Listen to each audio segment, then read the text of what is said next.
मध्यपूर्वमा जारी युद्धका कारण विश्व इन्धन बजार प्रभावित भएको छ। बढ्दो द्वन्द्वले ऊर्जा क्षेत्रमा तहस-नहस भइरहेको छ भने इन्धन आपूर्तिमा अवरोध आएपछि भारत सरकारले प्राकृतिक ग्यास र खाना पकाउने ग्यासको वितरण कडा बनाएको छ। सरकारी आदेशपछि देशभरका रेस्टुरेन्ट तथा होटलहरूले ग्यास आपूर्ति रोकिँदा व्यापक रूपमा व्यवसाय बन्द हुन सक्ने चेतावनी दिएका छन्। इरान युद्ध सुरु भएसँगै विश्व बजारको 30% आयात निर्यात मार्ग होर्मुजमा इरानले बन्द गरिदिएपछि इन्धन सङ्कट झनै चुलिएको हो। भारतमा एलपी ग्यास सर्टेज भएसँगै त्यसको प्रत्यक्ष असर नेपालमा पनि स्वत पर्नेछ।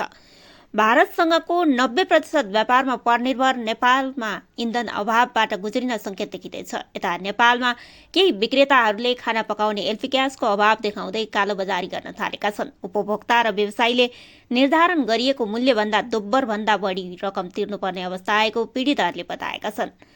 भारतले ग्यासको मूल्य बढाएसँगै नेपालमा 1.5 महिनादेखि ग्यास अभाव भइरहेको छ। नेपाल भारतबाटै ग्यास आपूर्तिकर्ता मुलुक हो। ग्यास विक्रेता महासंघ नेपालले भने बजारमा खाना पकाउने ग्यासको कृत्रिम अभाव सिर्जना गर्ने माथि कारबाही गर्न सरकारसँग माग गरेको छ।